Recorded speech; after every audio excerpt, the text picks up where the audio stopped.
Silence raconte l'histoire au XVIIe siècle de deux prêtres envoyés au Japon afin de récupérer un des pères qui est parti déjà là auparavant et qui semble avoir renié sa foi.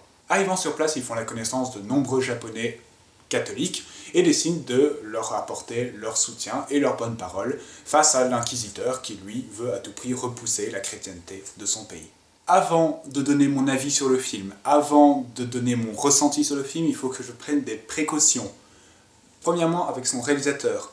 Scorsese a fait beaucoup de films. Il a une énorme filmographie. Je ne suis pas fan de Scorsese. Il y a des choses que j'ai aimées, il y a des choses que je n'ai pas aimées. Globalement, il n'y a rien dans sa réalisation qui me parle vraiment. C'est souvent ses histoires qui sont mises en avant. Donc c'est simple, si l'histoire d'un film me plaît, d'un de ses films me plaît, le film me plaît. Si l'histoire d'un de ses films ne me plaît pas, son film ne me plaît pas. Ça, c'est fait. Deuxième point à apporter avant de commencer la critique du film, son thème. Je ne suis pas là pour démarrer une guerre de religion et de foi dans les commentaires. Chacun croit ce qu'il veut croire, chacun est libre. Restez courtois. Ces précautions prises, utiles ou inutiles, j'ai pas vraiment aimé le film. Mon problème principal est que j'ai vraiment du mal à m'investir dans ce film en fait. L'idée c'est que quand ils arrivent au Japon, la société est séparée. Il y a d'un côté les Japonais qui aimeraient embrasser la chrétienté mais qui sont obligés de se cacher parce que c'est le bouddhisme qui est en ce moment et que l'empereur, le pouvoir mis en place, veut le garder. Et il y a donc un inquisiteur qui traque les chrétiens pour les éliminer, pour montrer le bon exemple, etc. Et il y a une coutume qui vient à un moment où en gros on prend des gens qu'on suspecte d'être chrétiens, etc. Et on les met devant une stèle, une image représentant de Dieu ou de la Vierge Marie, et on leur demande de marcher dessus. Et donc ça déterminera si les chrétiens et ça. Déjà rien que là, j'ai énormément de problèmes avec ce que le film essaye de me faire ressentir, parce que, je répète, je ne suis pas là pour commencer une guerre de religion, mais j'ai vraiment du mal à imaginer comment est-ce qu'on peut gâcher sa vie sur ce genre de reliques symboliques. A priori, la religion chrétienne, c'est la croyance en Dieu. Et en Dieu, pas en des reliques. C'est toujours un problème que j'ai eu. Vous n'avez pas la foi envers des objets, envers des croix, envers des représentations du Seigneur. A priori, c'est en Dieu que vous croyez. Donc dans ce genre de choses, je me dis juste, vous pouvez le piétiner, mais toujours croire en Dieu. Alors oui, bien sûr, il y a tout le débat de oui, mais alors tu l'incommodes, tu te moques de lui peut-être en te mettant dessus. Oui, sauf que si Dieu est aussi miséricordieux et aussi intelligent, il comprend très bien que tu fais ça pour sauver ta vie. Il y a vraiment une doctrine un peu aveugle qui est portée à ces objets dans ce film, et dans lesquels je me disais, marche dessus, tu peux très bien croire en ton Dieu tout en marchant dessus, ça ne change rien. Et là-dessus, on me dira, oui, mais justement, ils n'ont pas nécessairement de peur de mourir au nom de Dieu, parce qu'a priori, ils iront au paradis. Et oui, effectivement, dans le film, il parle de ça. Il y a plusieurs Japonais qui disent, ah, mais si le paradis c'est tellement mieux, pourquoi est-ce qu'on n'y va pas tout de suite de ça?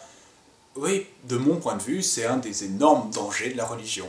Une autre raison pour laquelle j'ai du mal à m'investir dans cette histoire, c'est l'Inquisition. Le film prend tellement le parti que les chrétiens sont bons, que c'est les justes, et que par contre les japonais qui ne sont pas chrétiens sont tous des sales races et tuent abondamment, etc., que j'ai envie de dire, le catholicisme s'est développé et a perduré en grande partie grâce à l'Inquisition lors du Moyen-Âge et de la Renaissance.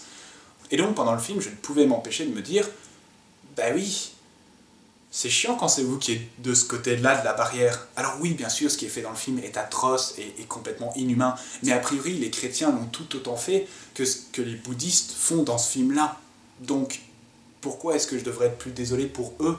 Et là, on me dira, mais oui, justement, c'est le challenge du film, c'est d'arriver à te faire ressentir quelque chose qui n'est pas à toi, à travers ces personnages, parce que les personnages, tu y tiens, et donc finalement, s'ils perdent ça, tu es triste qu'il l'ait perdu, sauf que je me suis pas vraiment attaché à des personnages.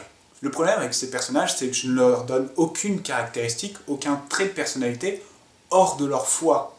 Tout ce qu'ils disent, tout ce qu'ils pensent, tout ce qu'ils font est vraiment à travers leur foi, et il n'y a aucun développement pendant le film, aucun personnage, du début à la fin, n'a une évolution, il reste vraiment le même du début à la fin. Si vous rencontrez un tel personnage qui a telle croyance, etc., à la fin, il n'aura pas changé. Donc en plus de ça, le film n'a aucune évolution.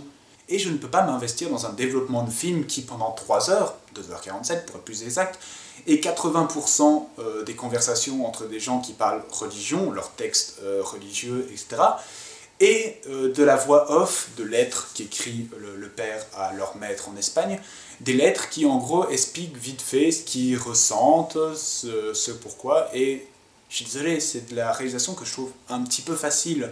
La réalisation en voix off permet de faire dire au personnage ce qu'il pense et de ne pas le montrer. Donc autrement dit, dans le film, si on me dit à un moment « oui, mais là je doute », je dois le croire.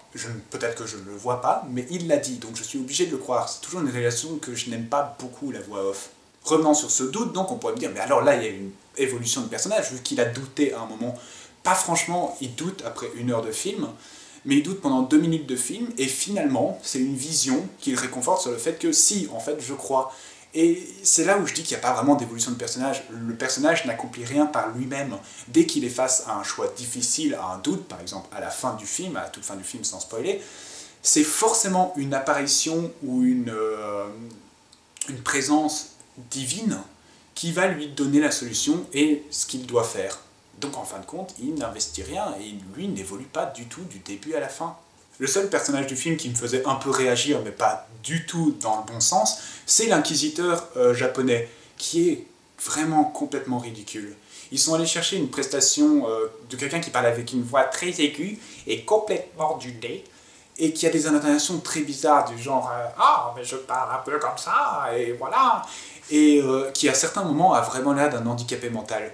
Ce mec ne sait pas demander quelque chose d'autre, sauf en faisant un singe. Il y a vraiment une scène où je me suis demandé si on était en train de regarder une parodie de quelque chose, où il demande à boire une gourde à son garde, et je vais plus ou moins essayer de faire ce qu'il fait. Oh, oh, oh, oh. Il y a un moment où ils sont en conversation, ils s'envoient des clashs pour voir quand est-ce que l'un ou l'autre ne pourra plus répondre à l'attaque religieuse, etc. Et il y a un moment où il ne sait plus quoi répondre, et il s'enfonce dans son kimono, c'est d'un ridicule à regarder, donc encore heureux qu'il torture les gens, parce que sinon je ne peux pas du tout imaginer une menace sans ce mec. Mais vraiment, je pense que c'est parce que ce n'est pas un film fait pour moi, il parle de thèmes qui ne m'intéressent pas du tout, et donc si vous êtes intéressé dans ce genre de choses, peut-être que ça vous parlera plus. Vu que le film est bien fait et n'est pas mauvais en soi, mais qui parle de choses qui ne m'intéressent mais pas du tout, je pense que si je devais donner une cote à The Silence, je donnerais un 10 sur 20. Comme toujours, merci d'avoir regardé cette vidéo. Vous pouvez l'aimer, la partager, vous abonner à ma chaîne et la partager également. J'ai compte Facebook, Twitter dans les liens de la description. Et je vous retrouve la prochaine fois pour une nouvelle critique.